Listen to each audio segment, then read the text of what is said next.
አንዳንድ ሰዎች ብዙ ነገር በጥቂት ሰዓታት ያነቡና ለረጅም ጊዜ በጣም በቀላሉ እያንዳንዷን ነገር ያስታውሳሉ። ፈተናም ቢመጣም አይጠፋቸውም። ማንኛውም ሰው በሆነ አጋጣሚ ቢጠይቃቸው አይጠፋቸውም። አንዳንዶቹ ደግሞ ለረጅም ጊዜ ብዙውን ነገር አንብበው በጣም ደጋግመው አንብበውት ነገር ግን አንዲትም ነገር ለማስታወስ ይቸግራቸዋል። በሁለቱ ሰዎች መካከል ያለው ልዩነት ምንድን ነው? የመጀመሪያዎቹ ብዙ ነገር በጥቂት ሰዓታት አንብበው ሲጠየቁ ኢን ዲቴል ያስታውሳሉ። ምናልባት እነዚህ ሰዎች ብዙ ጊዜ አንደርስታንድ የምናደርገው የተለየ የተፈጥሮ ስጦታ ስላላቸው ይሆናል የሚል ሀሳብ ነበረን። ለረጅም ጊዜ በዚህ አይነት መላምት ነበር የቆየ ነው። በተለየ ክህሎት የተፈጠሩ ሰዎች ሊኖሩ ቢችሉም እንኳ ግን ደግሞ ትምህርት በራሱ የሚለመድ ክህሎት አለው ወይም ሳይንሳዊ የሆነ ስትራቴጂ አለው ማለት ነው። በእርግጥ አሁን የምትወዱትም ነገር ሊሆን ይችላል፣ የምትጠሉትም ሰብጀክት ሊሆን ይችላል። ዞሮ ለሆነ ዓላማ ተፈልጎ ሊሆን ይችላል፣ ወይ ለፈተና የተዘጋጃችሁ ሊሆን ይችላል፣ ወይም ደግሞ የግድ በጣም እየወደዳችሁት ግን አእምሯችሁ አልታዘዘላችሁ ያላችሁ ሰዎች እንዴት ያነበባችሁትን ነገር በቀላሉ ማስታወስ እንደምትችሉ የሚረዱ ቴክኒኮችን ነው የምናየው። በጣም ብዙ ሳይንሳዊ ቴክኒኮች አሉ። ከዛ መካከል ግን የመጀመሪያውና የአንበሳውን ድርሻ የሚይዘው አክቲቭ ለርኒንግ የሚባለውን ሜተድ እናያለን። በእርግጥ ከዚህ ሁሉ መጀመሪያ ትምህርት የግድ አእምሯችን ላይ እንዲሰርጽ ወይም እንዲቆይ መውደድ ያስፈልገናል። 3 ለርኒንግ ዶሜንስ የሚባሉ አሉ። ማጠቃለያ ፈተናዎችም ሆነ ብዙ ነገሮች ሲወጡ 3 ለርኒንግ ዶሜንስ ወይም ደግሞ የትምህርት ዶሜን፣ አሁን ታውቃላችሁ ማቴማቲክስ አይደል? ዶሜን። አንድ ሰው የሆነ ትምህርት ተምሯል ለማለት 3 ኤሪያዎች አሉት። አንደኛው የኮግኒቲቭ የሚባለው ነው፣ የእውቀት ማለት ነው። የእውቀት አውቋል አላወቀም የሚባል ነገር ይኖረዋል። እውቀት በራሱ ደረጃዎች አሉት። ኖርማሊ አሁን እኛ በጣም በተለምዶ የምናስታውሰው ሪሜምበር የሚባለው ይሄ ማስታወስ ወይም መሸምደድ የሚባለው ነገር ነው። ግን ከዚያ በላይ አንደርስታንድ ማድረግ ደግሞ የሚባል አለ። ሰው እያስታወሰው የሆነን ነገር ማስታወስ ከተደጋገመ በኋላ ወደ አንደርስታንድ ምን ማለት ነው ይሄ ነገር ምንድነው አእምሮ ላይ የተሸከሙት ወደ መጠየቅ ሲመጣ አንደርስታንድ ይባላል። ለማንኛውም ሌላ ጊዜ በጣም በስፋት እመጣላችኋለሁ። ሁለተኛው ለርኒንግ ዶሜን የሚባለው አፌክቲቭ ዶሜን የሚባል ነው። ይሄ ከመውደድ ዝንባሌ ወይም ደግሞ ለዛ መሰጠት፣ ለዛ በቃ ይሆናል አይደለ? ይሄ ሰው እኮ በቃ ለዚህ የተፈጠረ ነው ሲባል ሰምታችሁ አታውቁም? በቃ ለዛ በጣም አይደክምም፣ አይሰለችም። ያ አፌክቲቭ ዶሜኑ በጣም የሰረጸለት ሰው ስለሆነ ነው በዛ ኤሪያ። አንዳንድ ሰዎች ለምሳሌ ፊዚክስ በጣም የሚወዱ ሰዎች አሉ። በጣም አስጠልቷቸው እሱ ደግሞ ሂስትሪ በጣም የሚወዱ ሰዎች አሉ። በእነዚህ ሰዎች መካከል ምናልባት ያ ፊዚክስ የወደደው ሰው ሂስትሪ የሚያውቅ ሊሆን ይችላል። ነገር ግን ሂስትሪ ያወቀ ነው እንጂ የኮግኒቲቭ ደረጃው ነው እንጂ የተሻለ የሆነው አፌክቲቭ ዶሜን የለውም። አይወድም ሂስትሪ። በማወቅ ደረጃ ግን ያውቃል። ምን የት እንደተከናወነ ያውቃል። ማን እንደተሳተፈ ያውቃል በዛ ሂስትሪ።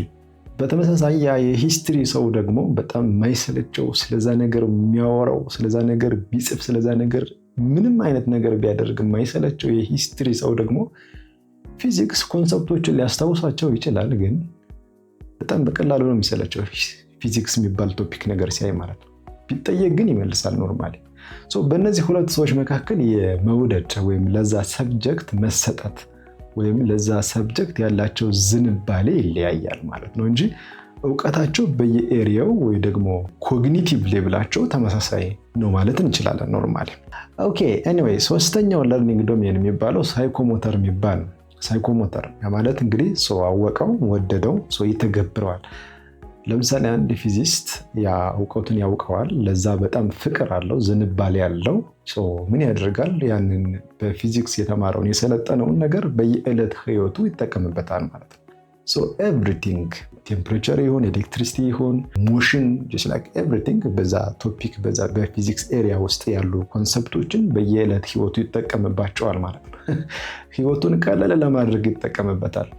የሂስቶሪያኑ ደግሞ በዛ ዘመን ያደረጉትን ሰዎች እያስታወሰ እሱም እንደነሱ ምናልባት ግርማ ሞገስ ካላቸው የነዛን ግርማ ሞገስ ለመላበስ ጥረት ሊያደርግ ይችላል ማለት ነው። ያ ይለብሳል፣ ንግግሩ ምናምን፣ እንቅስቃሴው ምናልባት የተቀረጸ ነገር ካለ የሚያየው ነገር ካለ ያንን አክሽን ኖርማሊ ወደ አክሽን ወደ መተግበር ይሄዳል ማለት ነው። ያ ሳይኮ ሞተር የሚንቀሳቀስ ነገር ማስተዋል ይቻላል። እነዚህ 3 ነገሮች ማወቅ፣ መውደድ እና ይህን ነገር ደግሞ መተግበር 3ቱ ለርኒንግ ዶሜንስ ይባላሉ። እና እነዚህ ነገሮች ሲዋሃዱ ነው አንድ ነገር ወይም ትምህርት በህይወታችን ላይ ለውጥ የሚያመጣው ወይም በተማርነው ልክ መኖር የምንችለው።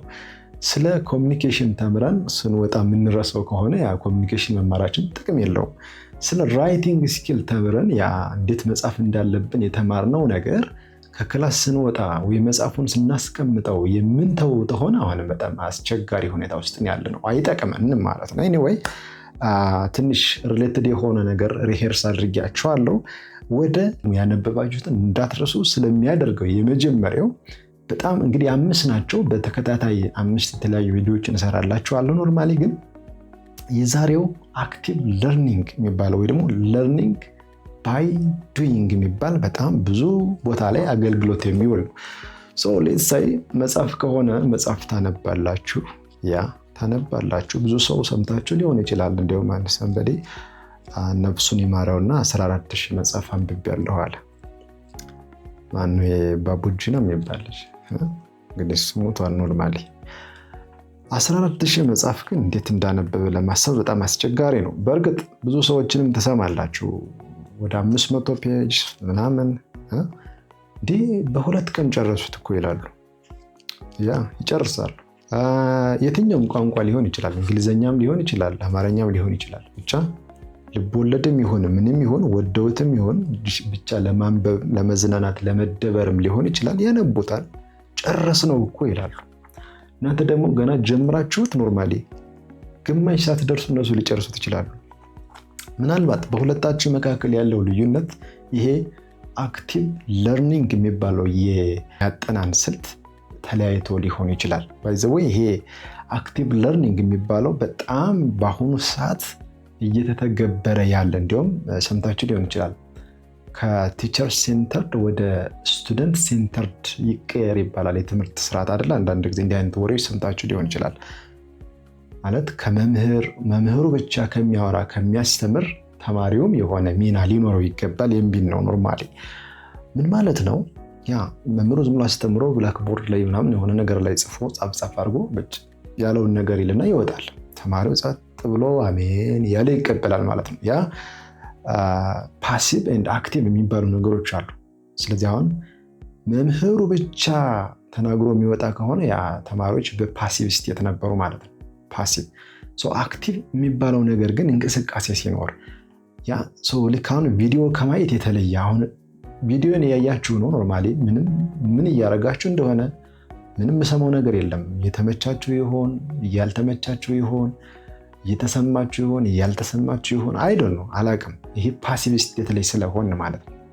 ነገር ግን ላይቭ ሴሽን ላይ ቢሆን ኖሮና ላይቭ ላይ የተከታተልኳችሁ ቢሆን እናንተም እያያችሁኝ ስለሚሆን ኖርማሊ ያ ትንሽ ወደ አክቲቭ እንቀይረው እንችላለን።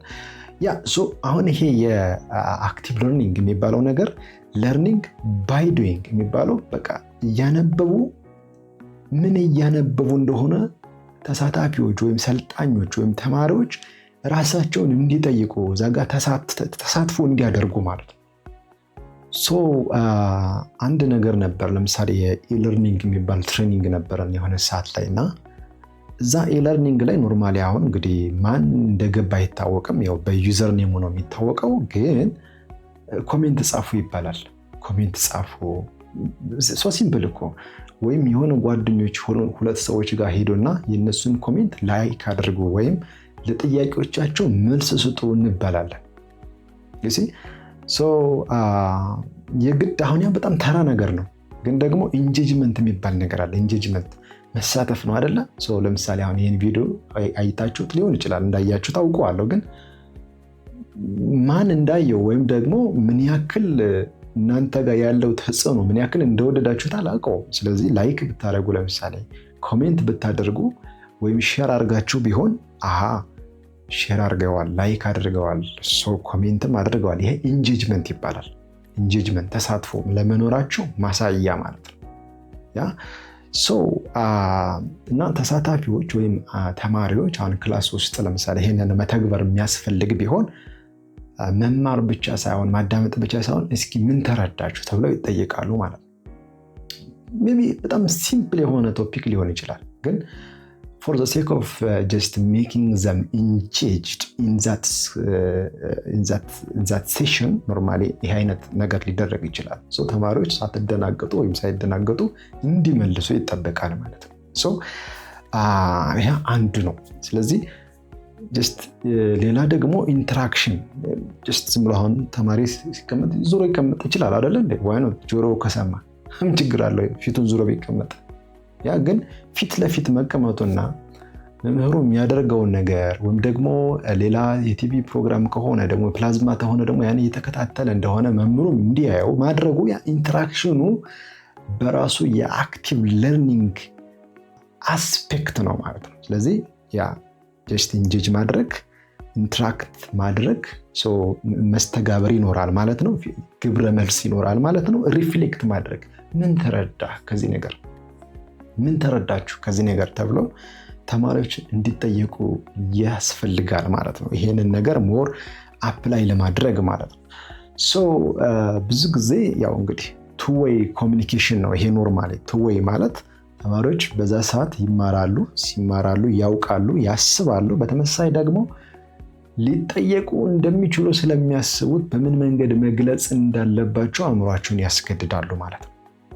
ባይ ዘ ዌይ አክቲቭ ለርኒንግ የሚጀምረው ምንድን ነው እያነበበው ያለ? አሁን አንዳንዴ እኮ መጽሐፍ ሰጣችሁት የሆነ ሰው ምን አይነት መጽሐፍ ነው ብትሉት አያውቀውም። ከለሩን አያውቀውም፣ የት ገጽ እንደሆነ አያውቀውም፣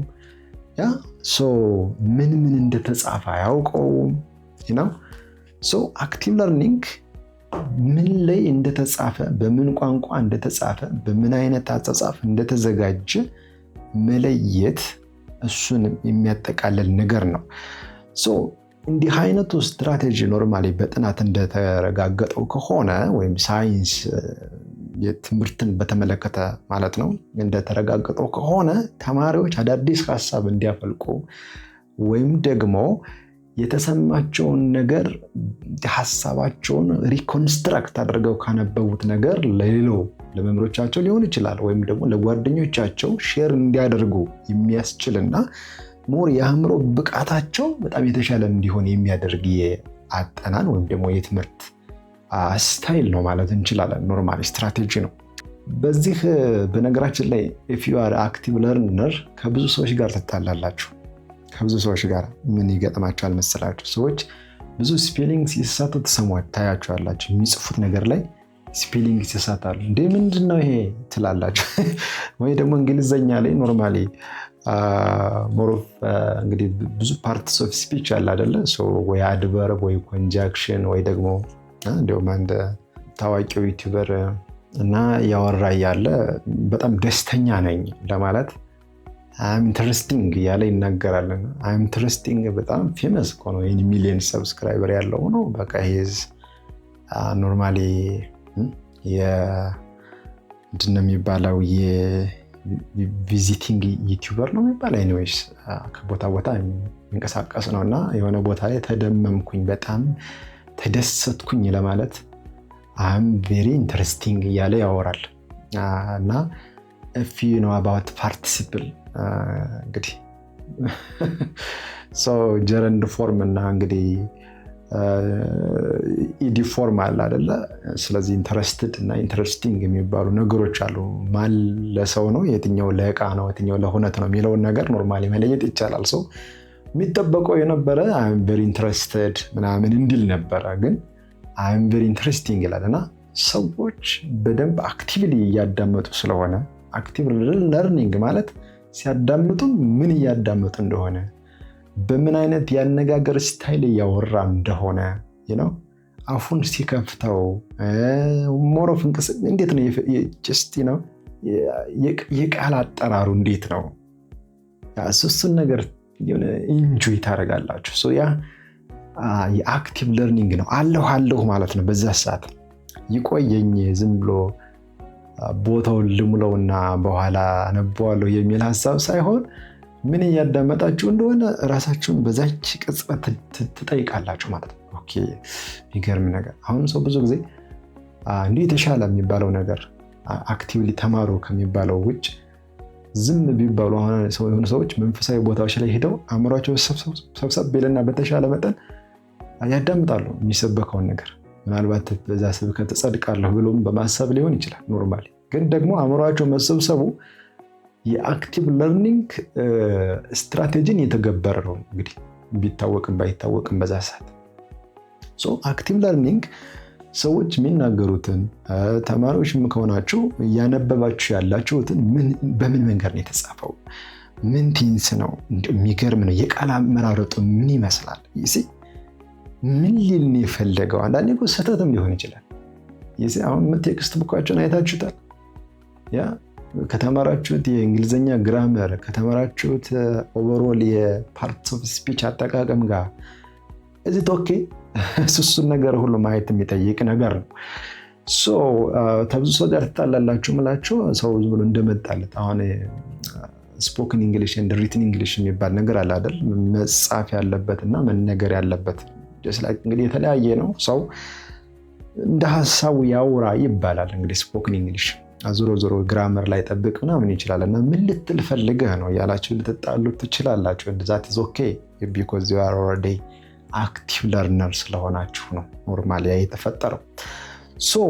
ይሄ አክቲቭ ለርኒንግ የሚባለው ነገር ሰዎች በንቃት አክቲቭ ማለት ንቃት ማለት በንቃት እንቅልፍ ሳይላቸው እንግዲህ ይህንን አክቲቭ ለርኒንግን አፌክት ከሚያደርጉ ነገሮች መካከል ትዕግስት በጣም ወሳኝ ነው። ትዕግስት ሰውና ለዛ ያለ ቁርጠኝነት ቅድም ብያቸዋለሁ። መውደድ ለማወቅ መውደድ ያስፈልጋል። በቃ መምህሩ ጋር ጥላቻ ካላችሁ፣ ትምህርቱ ጋር ጥላቻ ካላችሁ ምንም ነገር ብታነቡ አይገባችሁም። ዞሮ ግን በተለይ አካዳሚክስ በሆነ መንገድ እስከ 12ኛ ክፍል ያላችሁ ተማሪዎች ስለጠላችሁት ያንን ሰብጀክት የትም አትገቡም። ዞሮ ወይ ሶሻል ናቹራል ስትሪም ቀይራችሁ ካልሆነ በስተቀር ስለጠላችሁት ህይወታችሁን ነው የሚያመሰቃቅለው። ያሰባችሁት ቦታ ላይ ሳትደርሱ ነው የምትቀሩ። የግድ በዛ በትምህርት መንገድ መሄድ የምትፈልጉ ከሆነ ይሄን ነገር በደንብ ልታስቡበት ይገባል። መውደድ ያስፈልጋል። ራሳችሁን ለዛ ዝግጁ ማድረግ ያስፈልጋል። በብዙ ሀሳብ አጨናንቃችሁ በብዙ ነገር ሞልታችሁ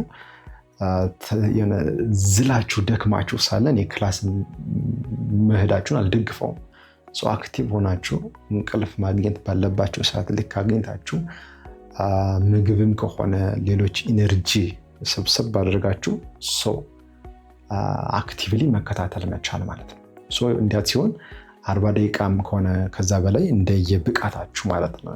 ግን አሁን አዲሱ ጂን ዜድ የሚባል ጄኔሬሽን አለ። ጄኔሬሽን እንደምታውቁት ከ1945 አካባቢ ጀምሮ ወደዚህ በየ15 ዓመቱ ወደ 7 ጄኔሬሽን ተቀምጧል። እና ብዙ ጊዜ የኤአይ አድቫንስመንት እና ሌሎች ነገሮች በጣም አፌክት የተደረገ የሚባለው አሁን የኛ ዘመን በተለይ የጂን ዜድ ጄኔሬሽን ዜድ የሚባለው ማለት ነው። ኖርማሊ የማሰብ ብቃቱ የወረደ ነው። በቃ ኤቭሪቲንግ ትዕግስት የለውም። ቶሎ ነው የሚሰለቸው። እሱ ነገር እንዳለ ሆኖ ሌላ ጊዜ በዚህ ጄኔሬሽን ዙሪያ እናወራለን። ለማንኛውም አክቲቭሊ ማንበብ በቃ አሁን ወይ በጥቂቱ የተጻፈ ነገር ሊሆን ይችላል፣ ወይም ደግሞ የግድ በጣም የከበዳቸው ሴክሽን ሊሆን ይችላል። ክላስ መቼም አልቋል ሊሆን ይችላል። ወይ ገናም ከሆናችሁ እናንተም መጠቀም አለባችሁ። ምንድን ነው እያነበቡ ያለሁት? በምን መንገድ ነው የተጻፈው? you have to see and you have to ask yourself at each moment መጠየቅ ነው። በየቅጽበቷ ልክ ብሊንክ እንደምታደርገው እንደ ሰዓቷ እንትን አእምሯችሁን መጠየቅ በዛ ሰዓት ወይ መተው ነው በቃ። አለበለዚያ ተከታይ ነው የምትሆኑት። ቢያንስ ከፊት ባትሆኑ ከጎን ሆናችሁ መሄድ እንድትችሉ ነው ይሄንንም ነግራችሁ ማለት ነው።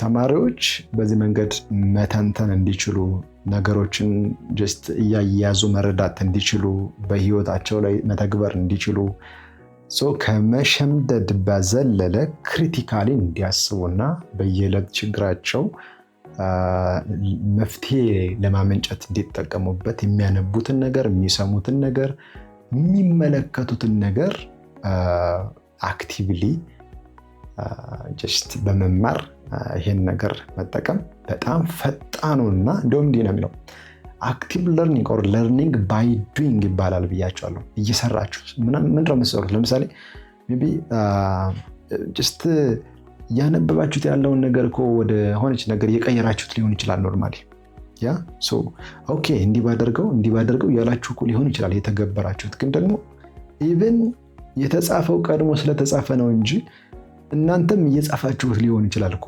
ምናባዊ በሆነ መንገድ። ምክንያቱም እያያችኋት ነው እያንዳንዷን ነገር ማለት ነው። learning by doing is the fastest way of truly master a new material። ስለዚህ አዲስ ነገር አይታችሁት ማታውቁት መጽሐፍ ሰምታችሁት ማታውቁት ነገር ከሆነ በቃ አክቲቭ ለርኒንግ ነው። አንዴ ካመለጣችሁ በኋላ ይሰለቻችኋል ማለት ነው። ይህን ተጠቀሙ። የምትወዱትን ነገር እወቁ። እንግዲህ የማትወዱት ነገር ከሆነ ደግሞ የግድ አእምሯችሁን ማስጨነቅ አያስፈልግም። ግን ግዴታ ሊሆን ይችላል። አሁን ለመውደድ መስፈርቶች አሉ። አንደኛ ተፈልጎ ሊሆን ይችላል። እንግዲህ ከዛ ሁኔታ ማምለጥ አትችሉም፣ የግድም ያ ሰው። አሁን ለምሳሌ እኛ የኢሊፕ የሚባል ትሬኒንግ አለ፣ ኢንግሊሽ ላንጉጅ ኢምፕሩቭመንት ፕሮግራም ነው። እንግዲህ ይሄ ስለ ፕሮናውንሴሽን ምናምን ይላል። እኔ I can express whatever I want, በቃ ምንም ነገር እኔ ስለ ፕሮናውንሴሽን የአሜሪካን ብለው እኔ እሱን ፕሮናውንሴሽን አይደለም የምፈልገው። እኔ አይ ነው እንግሊዘኛ ምን ያክል ፓርትስ ኦፍ ስፒች እንዳለው በምን መንገድ ሐሳቤን መግለጽ እንዳለብኝ አይ ነው። that's fine። በቃ I can write it and I can speak it። ስለዚህ ሰው መረዳት በሚችለው ልክ ላወራው ይችላለሁ።